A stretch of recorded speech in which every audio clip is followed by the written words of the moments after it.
Hey guys, it is time for episode 7 of the 0 to Keystone Hero challenge, where I am trying to go from a brand new level 70 balanced druid to reaching Keystone Hero. To do this, I will have to get my character set up, geared, and work my way up with only pugs. In the last episode, we opened up our vault for a new weapon from Ulnaman. After that, we hopped right into Mythic Plus to start our final push towards Keystone Master. We got closer and closer to 2000 Raider.io score, and after 6 episodes, we reached our goal. Since we are now at Keystone Master, many of you have wanted me to continue the series towards Keystone Hero, and maybe even further beyond that. So that's exactly what we're going to do. You guys gotta make sure that you check out the previous episodes in this series, because there's been plenty ups and downs. If you click the card in the top right hand corner of your screen, it'll take you to a playlist that has every episode in one place. And if you guys enjoy my content and want to see more, make sure you guys subscribe so that you will be notified whenever I upload. My goals for today's video are to open up our vault, do as much heroic raid as I can tolerate, complete 8 Mythic Plus dungeons for as much score as possible, and to fill up our vault, and basically just try to get as many upgrades to our gear that we possibly can. Alright, I think you guys know the drill by now. We are opening up our vault for this week, starting out at item level 425. I'm really hoping for something good here to start off Keystone Master to Keystone Hero off right.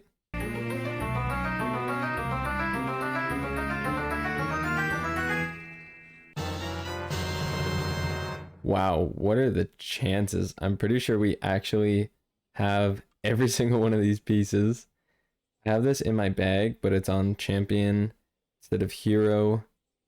These gloves I have, but this is a 13 item level increase, which is a lot. And then the necklace, which is the only piece we don't have, but we got it in our vault last week. And it is the only thing on the myth track. I think I'm gonna go with the gloves.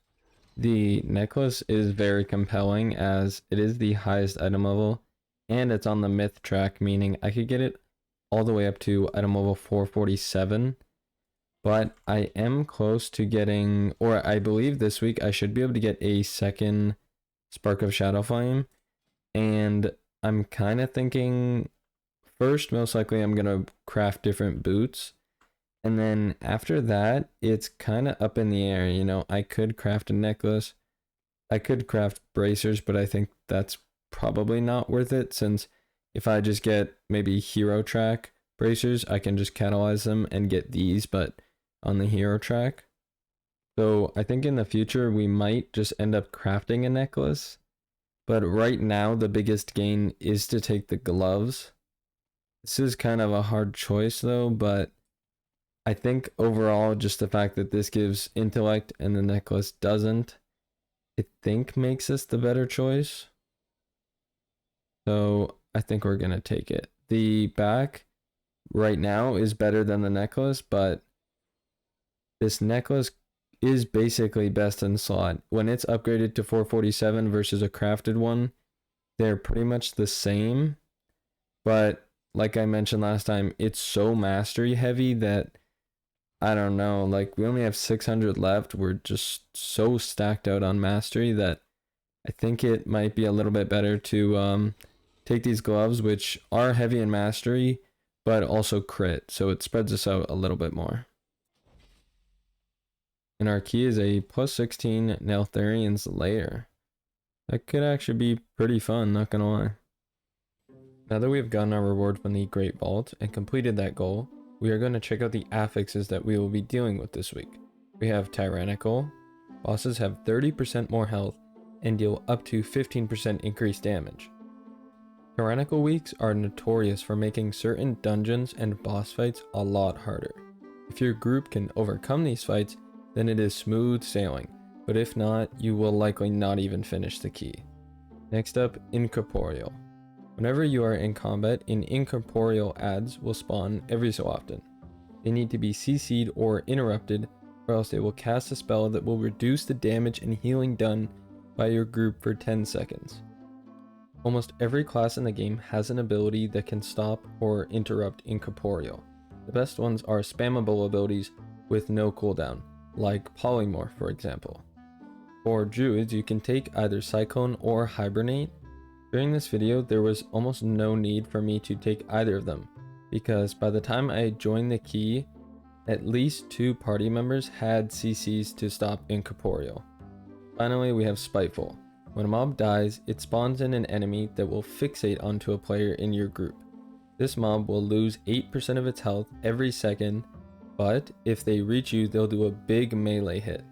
You can stun or slow them, but oftentimes, as long as there isn't more than like 5 fixated on one player, I think it's usually better to just run past them as long as you have enough space in front of you. If you spend too much time killing them as a group, it definitely wastes some precious time. Once again, we need some more consumables, so I want to stock up real quick with some files, food, runes, and healing potions. We also need a new cloak enchant, so I'll get that as well. To be able to afford them, I did a few world quests for gold, one of them being the Zarelek Caverns world boss. While I was down there, I went over to the vendor to turn in my Draconic Mark of Mastery, which was one of the rewards for getting Keystone Master. I can get a free piece of heroic level tier with it. After doing some sims, I went with the shoulders because they were the biggest upgrade available. First up, we're going to try to beef up our gear with some new tier and hopefully trinkets if we get really lucky. It took a little while, but I got into a fresh heroic run. The reason I skipped normal was there wasn't really any upgrades other than the trinkets that we were really after. The trinkets are the ominous chromatic essence or the class trinket from Echo of Neltharion. At least in heroic, if we get tier, then those will actually be big upgrades. I'm not too worried about my performance in these raids damage wise. I mainly wanted to focus on remembering and executing the mechanics since I haven't done a heroic raid in over a month. I'm pretty sure I actually added in my note when I applied for this group that I had Keystone Master. It was kind of just a joke because I was getting bored when applying to group after group, but I guess it worked for some reason. We nearly wiped on the first boss, Kazara, so I kind of knew this might not go too well or much further. We tried a handful of pulls on amalgamation chambers, but there just wasn't enough DPS or understanding of the mechanics for us to get it done. But don't worry, though, we will be coming back to heroic raid later. Time for our first key of this week, a plus 16 underrot. I mainly tried to apply to 16s and up because I want as many aspect crests as I can possibly get. These can be used not only for upgrading our gear, mainly on the hero track, but also if you combine 4 of them, you can make an enchanted aspects crest, which allows you to craft or upgrade your current crafted gear to item level 447, which is a massive upgrade compared to 424. We had an awesome tank for this run and an absolute beast of a warrior. There was a few dungeons this week where I felt like I wasn't playing my best and just a bit off. There are those days and those weeks where you really feel in tune with your class and it's almost like a flow state where you don't even have to actively think about your decision making, but this just wasn't one of those weeks. I made a mistake here that I'm sure you guys can relate to, that as soon as my finger left the button, I knew I was dead. To try to run past this Spiteful ad that had spawned, I used my wild charge while in travel form, and I jumped right into this green swirly. Not long after that, I got hit by the frontal from the maggots. This one in my opinion was a bit iffy as I don't really feel like I was in the hitbox of it, but I could have just played it safe and positioned myself on the other side sooner.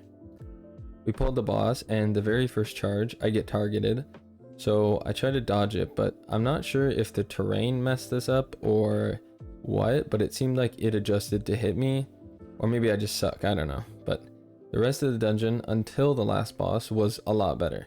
A few more deaths here and there, but on the last boss, both the Warlock and I died when we weren't able to clear our stacks in time. Luckily, with 4 seconds left, we were able to 2-chest this key for a gain of 17 score. Ulnaman was up next. The first couple pulls were fine. I really enjoy playing with Demon Hunter tanks. find that they're never really too slow for my liking, and the pulls are always massive. Many groups will skip the Lost Dwarves boss to save your bloodlust for the second boss, Romac, because on Tyrannical, this boss is kinda brutal. There are constant mob spawns that feel never ending, totems that you need to kill to do more damage to the ads, and lots of constant group-wide AoE. Our first pull was pretty close at around 30% before we all died. After we went back and killed the first boss, we returned to the second boss to try again. Our main problem might have been our warrior's damage, which was pretty low for such a high AoE cleave type of fight. Surprisingly, no problems on the rest of the bosses, and we did this skip right here before the last boss, which I always love because it does actually feel really impactful. We got 66 score, which is massive, and a haste mastery necklace dropped for our tank, who gave it to me. This necklace is one of the best necklaces for Boomy, and it is also on the hero track, so we can upgrade it plenty in the future if we need. I am going to deal with this later though, since I currently don't have the gold to buy gems and sockets for it, and I'm a little too lazy to do world quests again. Time to see what happens next, since we got into a plus 16 Vortex Pinnacle, a relatively spooky dungeon on Tyrannica week since 2 of the 3 bosses are really difficult. Our healer died with about 65% left on the first boss's health remaining, but luckily I still had Nature's Vigil, so I was able to off heal our group, and we had a blood decay, which is perfect as well since they never really need to be healed. I will admit though that I think this tank's pulls were a bit underwhelming for what he was capable of, and with it not being a fortified week. The first really tough check in this dungeon in my opinion is the second boss, who we also didn't have bloodlust for, and just slowly chipped us down more and more before we died. Second attempt was about as close as it can get, as nearly everybody but me and the tank died, so I was using every defensive possible: bark skin, renewal, nature's vigil, frenzied regen, and healing potion just to stay alive, and let my dots try to get the job done. With that boss killed, we were really on the clock now, as we only had 2.5 minutes to kill the final boss, but we did have bloodlust via some drums, so it was possible. Sadly, we had a few deaths right at the end of the fight that killed any hopes of finishing the dungeon in time. Regardless, 11 score on such a tough dungeon is not too shabby in my eyes. We got a necklace, but it wasn't the one with the stats that we prefer, so it was on to my favorite dungeon. Those of you who have been watching the series for a while will know that this means it is time for some Freehold. I'll be the first to admit that my damage in this dungeon was very underwhelming compared to my standards. Our tank was actually doing a really good job. The pulls were predictable and large, especially in the area around the shark boss, where we were doing pull after pull to be as efficient as possible during the RP. One of the pulls that I wasn't a big fan of was this one. If you aren't aware, pulling these harpooner mob pack with the Irontide Crusher is just a recipe for disaster. If you get unlucky like I did, you'll get harpooned right into the slam. So if you are a tank, make sure that you don't make the same mistake, or else your DPS players won't be very happy with you. At the end of the dungeon, we tried to skip a pack, but ended up pulling them anyways. We still got a 2 chest, so honestly it wasn't really a big deal anyways. 32 score is not too shabby, and our tank got hero track bracers, which is perfect. I can catalyze these, and I get a huge upgrade on bracers, which is currently our lowest item level piece, and I don't have to spend any crest upgrading it. Now that it is catalyzed into the haste mastery version, I wanted to try my luck once again in heroic Avarice. The group I got into was on Zaskarn, but honestly this is one of the best points in the raid that we could join at. The reason for this is I realized during this time that there isn't really much good loot from Rashok, Assault of the Zakali, and to some extent Amalgamation Chambers or Forgotten Experiments, other than the ominous chromatic essence. The tier we need comes from Zaskarn, Magmarax, and Echo of Notharian, and the trinket we want is also from Echo of Notharian. We killed Zaskarn on the first try, and this group was way better DPS wise, and a lot better mechanically than the first group that we played with. It was very late though at this point, around 4 in the morning, so lots of our players left to head to bed. We eventually filled back up and killed Magmarax, who dropped a tier helmet that nobody else even rolled on. We tried lots of pulls on Echo of Neltharion, but it was just too hard to coordinate and too late at night. I was happy to leave it as it was with 3 boss kills, as we will get a vault slot for this next week, and we killed lots of the later bosses, so hopefully we get some loot from them. Like I've mentioned, I really want the Ominous Chromatic Essence and or the class trinket from Echo of Neltharion. At this point, I really wanted to hop back into some Mythic Plus, so I took a bit of a Hail Mary, which was to join a plus 18 Brackenhide Hollow. Definitely a key that might currently be a bit out of the range of our current gear, but I wanted to push our boundaries a bit and see what was possible. After our group filled up, to be honest, I wasn't very confident. Lots of our group's IO score and gear was pretty lackluster, but I thought either way it'll be interesting for you guys. If we brick this key, it's kind of funny, and if we complete it, then it'll be fun to watch how we did it. And honestly, I was really surprised. Like, our group was a lot better than I was expecting, and everyone played pretty well. The first few pulls, our whole group was just pumping. Nearly 200k from all 3 DPS players. And I just found that this group made up for the under gear just by huge pulls, good interrupts, and big AoE DPS. We did have a wipe here after a patrol, and the vultures absolutely obliterated us. Gutshot was relatively easy, and we were able to save Bloodlust for the last boss. I died at the end of the fight with the last boss from a combination of the totem and the spread mechanic, but we had a battle res and the fight was done with anyways. We got the last percent we needed and finished with almost 2 minutes to spare. Sadly, we didn't get the weapon to drop, but I'm really happy with this run and the 30 score that we got. I had a few Worm's Crest from the heroic raid, so I decided that I would upgrade my helmet by 6 eye levels and our shoulders by 3 eye levels. The next group that I joined was a bit odd. It was a plus 17 Neltharion's lair with 3 druids already, soon to be 4, and then eventually we got a rogue. Our tank, and my guess was that they were hunting for a specific piece of loot, so they stacked leather wares, but maybe it was just for the memes, I'm not really too sure. Regardless, our first big pull was a bit messy. I got too confident too early with attacking mobs and getting aggro, and our other boomkin nearly died with me. First boss really wasn't too convincing for how this run would go. We nearly wiped after having 2 deaths, but we did get it done. A few packs later, I wasn't aware of my positioning, and a jagged disc combined with an avalanche got me killed. The second boss was no problem at all. By now, it was time for the 2 very hard bosses that are even worse on Tyrannica week. Neuraxis does a lot of group-wide damage that can easily take you out and requires really good defensive cooldown usage and cycling of cooldowns to not fall behind. Our first pull was a wipe when our tank died to getting devoured, and we all got meleeed to death before he could accept the battle res. The second pull was pretty close to another wipe, but we did manage to kill it. Now onto Dargrul, who many of you may know I have mentioned that it is crucial that you have good positioning on this fight at all times. I would say that there aren't many other fights in Mythic Plus right now that require you to run constantly being stacked with your team as much as possible, or as much as this one.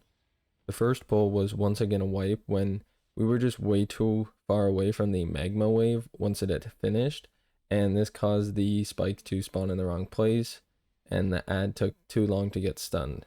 Another wipe happened after our healer just couldn't keep up and died, and eventually we all died.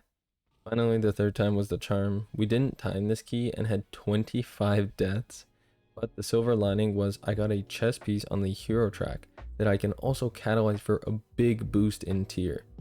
We got 8 score, but the chest is honestly the bigger win. I catalyzed that and put a new waking stats enchant on it. I had also finally gotten the gold to buy the gems we needed for our new necklace. I went with Crit Mastery because it was what simmed best for me. If there are any Boomkin mains, I would like to know in the comments your opinion on if this was the right choice or not. You can see my stat values in the top left hand corner of your screen, and I'll leave a link to my armory in the description, so if anyone wants, they can check it out if they're interested. Time for another really big key, a plus 18 Halls of Infusion. As usual, we are still after a Iridius fragment. Any time during this week that I noticed an incorporeal that wasn't being taken care of, I would use my solar beam on it, and it was on cooldown right here from doing just that. And I should have used my incapacitating roar, but I didn't think I was close enough or that I would make it in time, so a cast went off from one of the orbs, which ended up killing me. 2 more deaths on the first boss, one of which was mine at literally the last second, and I basically had run out of healing potions at this point and I hadn't noticed. The frog boss was a little stressful, especially when you're trying to position the little frog ads and time them with the ability from the boss that eats them. Thankfully, we handled the ice dragon packs, which was made a lot easier by it not being fortified this week. The third boss had me a little worried, and there was definitely some really close calls, but for the most part, everybody did the mechanics really well, and we reached the last boss with only 3 deaths. If you guys have seen some of our previous halls runs and have seen how they've gone, you'll know that this is a big improvement compared to that. We did have a good amount of deaths during the intermission phase of the last boss, where we used 3 separate battle reses, since I'm pretty sure we hadn't used any during the run. We got 42 score and no loot except for a belt with a socket that the monk gave me. I didn't ask for it, but his gear was very good, so he just traded it to me right away. The final key of the week, we once again enter Therus on a plus 16.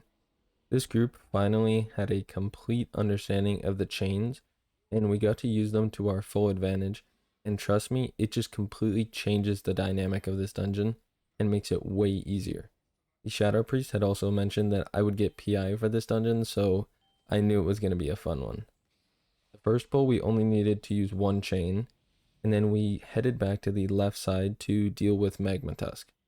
I got Spoils, Incarnation, Power Infusion, and Heroism all together for some big single target damage. We did probably one of, if not the biggest pulls yet in this series, and then popped 2 chains on them and killed them all in about 5 seconds. As you guys can see, this pull is massive, but it's so ridiculously fun. I really do enjoy the chains and how strong they are.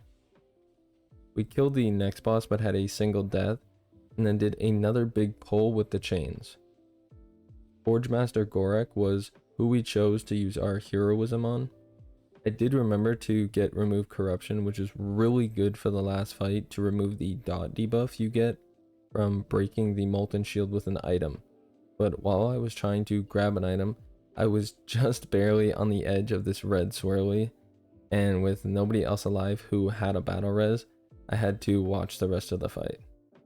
I got a res once we were done, and we finished up this week with a 2 chest and 24 score. A pretty good way to end off the week, honestly. This run was incredibly clean, everybody was pretty chill, and we all knew what we were doing. Just a really solid group overall.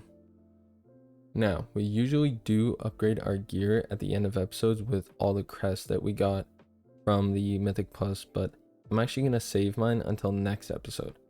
I'm unsure if I'm going to craft / upgrade a current piece of Shadowflame gear or use the crest to upgrade our current gear. We ended today's episode at a score of 2,303 Raider.io score. Thank you guys very much for watching today's episode. Be sure to subscribe and like if you are enjoying the journey towards Keystone Hero. I'll see you guys next week for episode number 8 of the 0 to Keystone Hero Challenge.